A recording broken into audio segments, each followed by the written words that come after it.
Millennium, Hindi व्याकरण तथा रचना 4। पाठ 19, अपठित गद्यांश।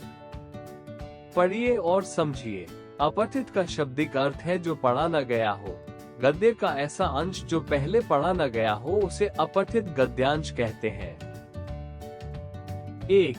लोकमान्य तिलक का जन्म महाराष्ट्र के रत्नागिरी नामक स्थान में 23 जुलाई 1856 को हुआ था।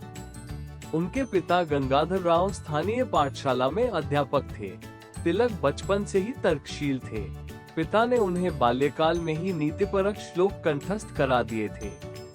उन श्लोकों का तिलक के जीवन पर बड़ा प्रभाव पड़ा। लोकमान्य तिलक ने स्कूली शिक्षा के बाद वकालत की पढ़ाई पूरी की। वकालत पास करने पर भी वकालत के काम में असत्य का व्यवहार देखकर उन्होंने अध्यापन कार्य पसंद किया। देश की पराधीनता तिलक को परेशान करती रहती थी। 1891 ईस्वी में उन्होंने केसरी और मराठा नामक पत्रों का संपादन प्रारंभ किया।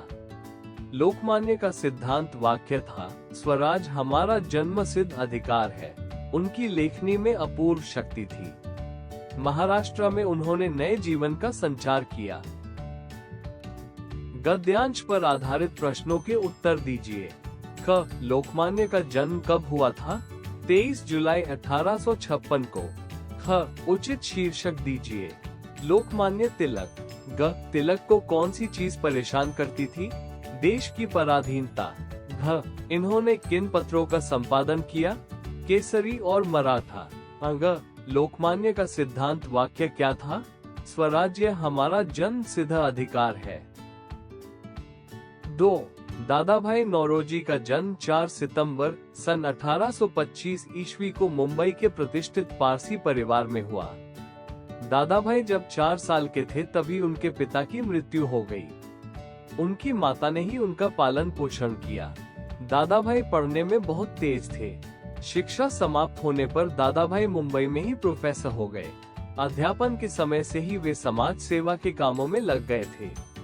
समाज में नैतिक सदाचार का प्रसार हो, इस उद्देश्य से उन्होंने कई संस्थाओं की स्थापना की। व्यापार के सिलसिले में 1855 ईस्वी में अध्यापन कार्य छोड़कर उन्हें इंग्लैंड जाना पड़ा। वहां स्वतंत्र देश में पहुंचते ही अपने देश की गरीबी और पराधीनता का उन्हें अनुभव हुआ। तभी से वे स्वदेश की गरीबी दूर करने और परतंत्रता की बेड़ियां तोड़ने के प्रयास में जी जान से लग गए। लंदन में दादाभाई ने भारत के पक्ष में प्रचार करने के लिए लंदन इंडियन सोसाइटी और ईस्ट इंडियन एसोसिएशन नामक 2 संस्थाएं स्थापित की। गद्यांश पर आधारित प्रश्नों के उत्तर दीजिए। क. दादाभाई किस परिवार में पैदा हुए थे? पारसी परिवार में। ख. कितनी वर्ष की अवस्था में दादाभाई के पिताजी की मृत्यु हो गई थी? 4 वर्ष की अवस्था में।